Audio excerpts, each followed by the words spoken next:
भाइयों बहनों नमस्कार। All India anganwadi news channel में आपका स्वागत है। चैनल से जुड़ने के लिए नीचे दिख रहे रेड कलर के सब्सक्राइब बटन पर आपको सबसे पहले क्लिक करना है। फिर साइड में एक नोटिफिकेशन बेल यानी घंटी बन के आएगी, उस पर जब आप दबाएंगे तो 3 घंटी आपको दिखेंगी, जिनमें सबसे ऊपर आल वाली घंटी आप लोगों को दबा लेनी है। सभी आंगनबाड़ी सेविका सहायिका मिनी बहनों का आज के इस वीडियो में स्वागत है। भाइयों बहनों, आज का ये वीडियो पूरा देख करके ही जाना। जैसा कि आप सब बहुत से भाई बहन पूछते रहते हैं कि आंगनबाड़ी केंद्र के संचालन का समय क्या है, तो आइए देखते हैं बिहार सरकार से जारी अभी हाल ही का एक सरकारी आदेश जो 28 नवंबर 2022 को अभी अभी 2 दिन पहले जारी हुआ है। निदेशक जी ने ये लेटर सभी जिलों के जिला पदाधिकारियों को पूरे बिहार में भेजा है और कहा है कि मौसम की प्रतिकूलता की स्थिति में आंगनबाड़ी केंद्र के संचालन के लिए समय सारणी के संबंध में यह लेटर है। आइए आगे देखते हैं क्या लिखा है कि उपयुक्त विषय के संबंध में सूचित करना है कि मौसम की प्रतिकूलता की स्थिति में आंगनबाड़ी केंद्र के संचालन के लिए समय सारणी निम्नवत निर्धारित की जाती है। अब इसमें आप देख सकते हैं यहां पर ऋतुकाल में लिखा हुआ है ग्रीष्मकालीन केंद्र संचालन का समय। एक तो आपका ये हो गया और जो दूसरा है वो शीतकालीन केंद्र संचालन का समय है। तो दो तरह से आपके समय होते हैं। अब जो आपका ग्रीष्मकालीन है वो आपका 1 अप्रैल से 30 सितंबर तक चलता है, जिसमें कि 7:30 बजे पूर्वाह्न से 11:30 बजे तक समय दिया हुआ है बिहार सरकार में निदेशालय से इस वाले आदेश में। साथ ही साथ आप देख रहे हैं जो शीतकालीन चलता है सत्र आपका, जो कि 1 अक्टूबर से 31 मार्च तक चलता है, उसमें समय होता है 9:30 बजे से जो है 1:30 बजे तक। अब ये तो है आपके बिहार के। यूपी में थोड़ा आपको ऊपर नीचे देखने को मिल सकता है, लेकिन यूपी का जो लेटर है जो केंद्र संचालन का समय है वो एक बार नहीं कई बार आप सबको चैनल पर मैंने दिखाया है। अब देखिए अभियुक्ति में लिखा है केंद्र संचालन के निर्धारित समय के आधा घंटा पूर्व जो है यहां पर वह पश्चात में सेविका सहायिका केंद्र के कार्यों का निष्पादन करेंगी। तो आधा घंटा आपको पहले केंद्र पर पहुंचना है जो समय दिया हुआ है, आधा घंटा बाद तक आपको रुक करके वहां पर काम करना है। इन चीजों का भी आपको ध्यान रखना है। आधा घंटा बाद में जो भी वही आपके रजिस्टर वगैरह अभिलेख हैं वो सब थोड़ा बहुत मेंटेन करने होते हैं। भविष्य में मौसम की प्रतिकूलता की स्थिति में अपने स्तर से ही विद्यालय के साथ साथ आंगनबाड़ी केंद्र के खोलने एवं बंद करने का जो समय है वो निर्धारित किया जाए। एतयो अनुरोध है कि उपयुक्त समय एवं अवधि के अनुसार अपने जिला के अंतर्गत सभी आंगनबाड़ी केंद्र का संचालन सुनिश्चित कराया जाए। ये आपका निदेशक जी का लेटर जो बिहार सरकार से 28 नवंबर को 2 दिन पहले अभी हाल ही में जारी हुआ। अब एक बात कहना चाहेंगे, एक चीज का विशेष ध्यान देना आप सब भाई बहन, जब भी अपने आंगनबाड़ी सेंटर को बंद करना तो ध्यान देना कि वहां पर कोई बच्चा कहीं तो छूट तो नहीं गया। कई बार कमरे में क्या होता है बच्चे छूट जाते हैं, वो कहीं ना कहीं जो है सो जाते हैं और उसके बाद काफी लापरवाहियों के चलते बहुत से स्कूलों में बड़े बड़े इस तरह की घटनाएं सामने आती हैं। तो ऐसा कभी अपने आंगनबाड़ी केंद्रों में बच्चों के साथ नहीं होना चाहिए। इसीलिए आप सब केंद्र बंद करने से पहले कमरा चेक कर लें कि कहीं मान लीजिएगा कोई कुत्ता वगैरह भी तो नहीं बैठ गया चुपके से, या कहीं बच्चा तो नहीं सो गया कोने ओने में। तो इन चीजों का आप लोग थोड़ा ध्यान दें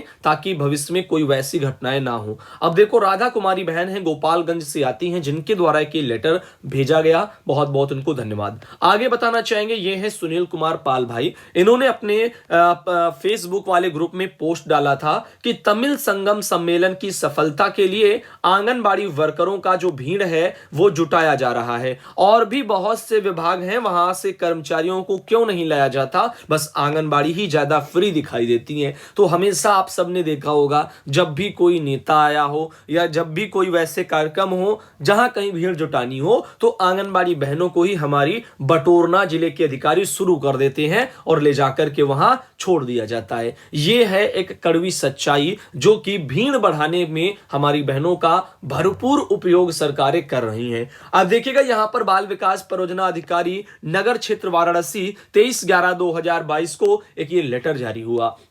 चुनाव में भी आपने देखा होगा जब भी कोई नेता जो है जब भी कोई बड़ा नेता आता है तो वहां पर क्या होता है, बहनों को हमारी गाड़ी में भर करके बिना ड्रेस में कह करके लेटर निकाल निकाल करके वहां भिजवा दिया जाता है कार्यक्रम में पहुंचने के लिए। अब देखो इस वाले लेटर में समस्त सुपरवाइजर नगर क्षेत्र वाराणसी की उनको बोला गया है कि बीएचयू परिसर में काशी तमिल संगम के संबंध में नीचे लिखा कि मुख्य विकास अधिकारी वाराणसी के निर्देश के क्रम में आप लोगों को निर्देशित किया जाता है कि बीएचयू परिसर में काशी तमिल संगम में आयोजन कार्यक्रम को सुनने के लिए प्रत्येक बृहस्पतिवार को निम्न सूची के अनुसार संबंधित सुपरवाइजर अपने परिक्षेत्र की समस्त आंगनबाड़ी सहायिका के साथ अपनी देखरेख में स्वयं शाम 4 बजे से 6 बजे तक जो है यहाँ पर एम्फी थिएटर ग्राउंड बीएचयू में उपस्थित हूं। बताओ ये क्या है, मतलब ये कह रहे हैं कि बीएचयू परिसर में काशी तमिल संगम जो भी कार्यक्रम हो रहा है उसमें ये प्रत्येक जो है यहां पर बृहस्पतिवार को क्या करें,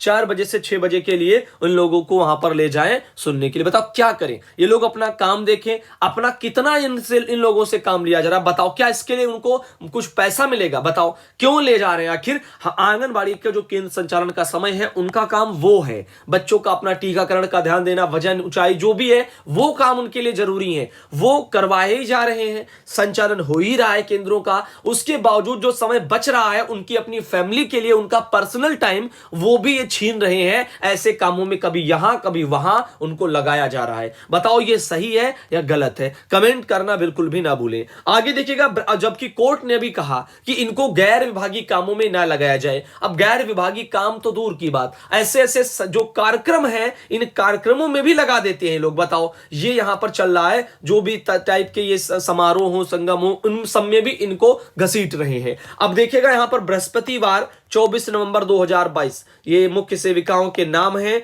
वहां की आंगनबाड़ी बहनों के नाम। बताओ ये सैकड़ों की संख्या में कार्यकर्ता बहनें हैं, इन सब से आप ऐसे ऐसे काम करा रहे हो। अब वहां वो जाएंगी, दिन भर अपना ये देखेंगी, तो फिर अपने परिवार को और अपने लिए टाइम कब देंगी। बताइए क्या क्या करेंगी वो, और इतने कम पैसों में। तो सोचिए ये सारी चीजें शोषण के दायरे में आती हैं, और इसके लिए जब वो लड़ती हैं, आवाज उठाती हैं, तो अधिकारी उनका ही मुंह बंद करवा देते हैं, उनकी सेवा समाप्ति के लिए उनको जो है लेटर दे देते हैं। बृहस्पतिवार को देखो यहां पर 1 दिसंबर 2022 को जो पड़ेगा, तो उस वाले बृहस्पतिवार को इनका आभा रानी त्रिपाठी शायद लिखा है, सुनीता सिंह है, संयोगिता राय है, मेनका श्रीवास्तव है, किरण लता है। इतनी सुपरवाइजर बहनों के थ्रू जितनी हैं, लगभग 40 या 50 प्लस बहनें हैं। इन सबको 253 टोटल हैं, वो सबको उस दिन जाना है। बृहस्पतिवार को 8 दिसंबर 2022 ये सब सुपरवाइजर बहनों के नाम, और टोटल 264 आंगनबाड़ी बहनें वहां की हैं, उन सबको उस दिन ले जाएंगे 8 दिसंबर को। फिर 15 दिसंबर को होगा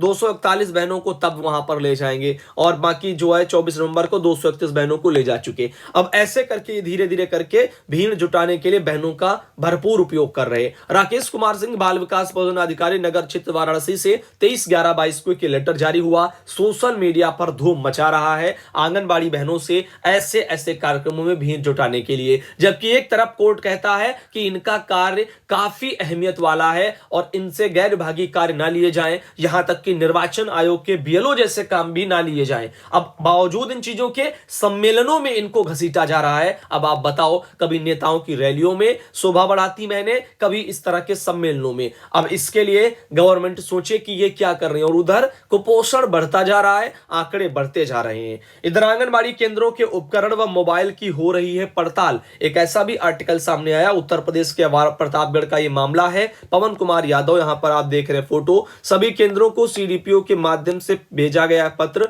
जिले में संचालित है 3252 सेंटर। साथ ही जिला कार्यक्रम अधिकारी पवन कुमार यादव का कहना है कि जिले के सभी आंगनबाड़ी केंद्रों पर सीडीपीओ के माध्यम से पत्र भेजकर केंद्रों पर उपलब्ध उपकरण और कार्यकर्ता के मोबाइल की स्थिति मांगी गई है। खराबी मिलने पर निदेशालय का मेंटेनेंस विभाग सही करेगा। तो इस तरह से भी मैटर आ रहे हैं। तो यहां पर आप देख रहे हैं आंगनबाड़ी कार्यकर्ता से विभाग से लिखित जवाब मांगा है, जिसके पीछे मंशा यह है कि खराब पड़े उपकरणों को ठीक कराया जाए। जनपद के 17 ब्लॉक व नगर को मिलकर के यानी मिलाकर के बाल विकास की 18 परियोजनाएं संचालित हैं। कुल 3252 आंगनबाड़ी केंद्र संचालित हैं, और निदेशालय ने डीपीओ को पत्र भेज करके जिले में संचालित आंगनबाड़ी केंद्र के उपकरण और कार्यकर्ता के मोबाइल की वर्तमान स्थिति का ब्यौरा भी मांगा है। इस तरह से भी मैटर सामने आ रहे हैं। तो जैसे कि उपकरणों में आपका हो गया मोबाइल, हो गया वजन मशीन, हो गई स्टेडियोमीटर, मीटर हो गया, इन्फेंटोमीटर हो गया, यही सब आपका वहां पर जो है सब देखा जाएगा। जो भी खराब है तो उसका मेंटेनेंस होगा, सही कराया जाएगा। ये रिजवाना जी हैं जो कि फतेहपुर से, और जिनके द्वारा एक ये फोटो भेजी गई है। ये बच्चा है जो कि खो चुका है। इन्होंने लिखा कि नमस्ते सुधांशु भैया, लापता बेटा नाम सरोज है, आंगनबाड़ी सहायिका कलावती का बेटा है। घर से नाराज होकर के 11/6/2022 यानी 11 जून से वो लापता है। रो रो करके इनकी मां की हालत बहुत ही गंभीर है। अब बताओ, ऐसे ऐसे लोग हैं जो घर वालों से नाराज होकर के घर छोड़ करके भागते हैं। ये बहुत बड़ी गलती है इंसान की, लेकिन वो क्या करे ना, जब दिमाग पर जो है कुछ और सवार होता है तो लोग ऐसी ऐसी गलतियां करने से बाज नहीं आते। अब फिलहाल जब भी कहीं अगर हैं ये, अगर ऐसा करके गए हैं तो प्लीज आप अपने घर आए और अपने घर वालों के बारे में थोड़ा सोचें। इस तरह से कि हमारे पास घटना सामने आई है। आगे ले चलते हैं, सुनील कुमार पाल जी हैं जो कि उन्होंने एक और पोस्ट डाली, बहुत ही बेहतरीन। आइए इसको देखते हैं और समझने का प्रयास करते हैं। इन्होंने लिखा कि मात्र कुछ दिन पहले की घटना है। उत्तर प्रदेश के एक जिले में सीडीपीओ द्वारा आंगनबाड़ी वर्कर से पोषाहार के एवज में 500 रुपया प्रति आंगनबाड़ी से मांग की गई। इस आंगनबाड़ी वर्करों ने कहा कि 500 रुपया किस लिए मांगे जा रहे हैं, तो सीडीपीओ ने राशन का हवाला देते हुए कहा कि क्या ये राशन तुम्हें फ्री में ही दे दें। अब आंगनबाड़ी वर्कर हतप्रभ रह गई। उन्होंने कहा कि हम कहां से लाएं 500 रुपया। इससे नाराज होकर के सीडीपीओ ने प्रति आंगनबाड़ी को कुछ पैकेट दाल और तेल के देने जो है कम कर दिए। अब आंगनबाड़ी वर्कर अपने साथी लाभार्थियों को कैसे संतुष्ट कर सकती हैं, क्योंकि आंगनबाड़ी वर्कर के द्वारा पंजीकृत लाभार्थियों का डाटा देने के बावजूद पहले से ही कम राशन आने का दंश झेल रही हैं। कुछ लाभार्थियों द्वारा ग्राम प्रधान सचिव ऑनलाइन पोर्टल से शिकायतें और आंगनबाड़ी वर्कर मानसिक उत्पीड़न का जिससे शिकार हो रही हैं। ऐसे में अपने ही अधिकारियों द्वारा राशन के एवज में पैसे मांगना आंगनबाड़ी वर्करों पर तो जो है पहाड़ टूटने के समान है। ये बात पूरे राज्य के आला अधिकारियों से लेकर के जिले स्तर के कर्मचारी, सुपरवाइजर, लिपिक बाबू, इन सबको मालूम है कि बिना पैसे दिए तो आंगनबाड़ी वर्करों को भी राशन पूरा नहीं मिलता। अगर कोई जांच होती है तो इसके जो ठीक किसके सर पर जो सीकरा यानी वो फोड़ना है, इसकी प्लानिंग पहले से ही जो है कर दी जाती है। इस तरह से भी मैटर है। आगे देखिएगा यहां पर ये अब चलते हैं उस जिले की घटना की तरफ। आंगनबाड़ी वर्करों की इस परेशानी के बारे में जो है कुछ पत्रकारों को पता चल जाता है तो पत्रकार सीडीपीओ से राशन के बारे में पूछताछ करते हैं। पहले तो सीडीपीओ आंगनबाड़ी वर्कर से कमीशन के तौर पर लिए गए राशन के बारे में घुमा फिरा करके बात करती हैं। इससे पत्रकारों का शक गहरा हो जाता है। आखिर में सीडीपीओ सीधे पत्रकारों से बात को दबाने के लिए, समझौता करने के लिए कहती हैं। घटना कोई पहली बार नहीं हुई है, ऐसा बरसों से होता आया है और होता रहेगा। आंगनबाड़ी केंद्रों पर दिए जाने वाले पोषाहार जिले बीच में जितने भी मीडिएटर बढ़ेंगे उतना ही भ्रष्टाचार बढ़ेगा। वैसे यह बात सत्य है कि सरकारें बदलती हैं पर व्यवस्थाएं नहीं बदलती हैं, सिर्फ व्यवस्था का भाव बढ़ जाता है। इस तरीके से आप देख रहे हैं कि ये सिस्टम यहां पर देखने को जो मिलते हैं, पोस्ट में दम है, 100% बात सत्य है और ऐसी घटनाएं आए दिन आती रहती हैं। काफी बार मैंने डर की वजह से अपना आगे लड़ने के लिए तैयार नहीं हो पाती। महानिदेशक स्कूल शिक्षा एवं राज्य परियोजना निदेशक कार्यालय से कि लेटर आया है जो कि 21 नवंबर को जारी हुआ है। जिला बेसिक शिक्षा अधिकारी उत्तर प्रदेश के समस्त जनपदों के उन सबको भेजा गया है। कहा गया है कि प्री प्राइमरी शिक्षा के अंतर्गत निपुण भारत मिशन के क्रियान्वयन के लिए विद्यालय परिसर में जो अवस्थित को लोकेटेड वाले आंगनबाड़ी केंद्र हैं, उनमें नामांकित जो बाल वाटिका आयु वर्ग 5 से 6 वर्ष वाले बच्चे हैं, उनका प्रेरणा पोर्टल पर रजिस्ट्रेशन करने के बारे में है। तो मैंने आपको पहले भी बताया, इस लेटर को लिख करके काफी बार चीजें जो है बोली गई हैं। अब देखिए यहाँ पर लिखा है कि प्रमाणित किया जाता है कि जनपद वगैरह सब नाम वाम को लोकेटेड आंगनबाड़ी केंद्र में नामांकित जो बच्चे हैं वो सब ऐसे करके, बाकी ये सब जो कॉलम है वो सब भी पहले दिखाए जा चुके हैं। तो ये कुछ चीजें हैं जो 30 नवंबर तक, कब तक, 30 नवंबर तक प्रेरणा पोर्टल पर ये सब करने के लिए बाल वाटिका 5 से 6 वाले बच्चों का रजिस्ट्रेशन के लिए बोला जा रहा है। विजय किरण आनंद जी ने ये एक लेटर हाल ही में भी जारी किया। अब ले चलते हैं आगे। और कुछ बहनें शिमला जौनपुर से आती हैं जिनके द्वारा एक फोटो भेजी गई, और ये सुधा सिद्धार्थ नगर से आती हैं, और एक ये बहनें अनीता बिजनौर से आती हैं, और ये बहनें वसुधा देवी फरुखाबाद से आती हैं। ये ज्योत्सना गुप्ता बहन है जो कि औरैया से आती हैं, और ये मुन्नी बहन है जो कि शाहजहांपुर से आती हैं। ये सीतापुर से एक बहन है, और इनके अलावा ये एक शिवरानी बहन अलीगढ़ से हैं, और ये बहनें हैं विरमा निषाद अम्बेडकर नगर से, साथ ही ये है माया कौशाम्बी से, और ये एक बहन है मीरा देवी जौनपुर से, और इनके अलावा ये है मिथिलेश मुरादाबाद से, और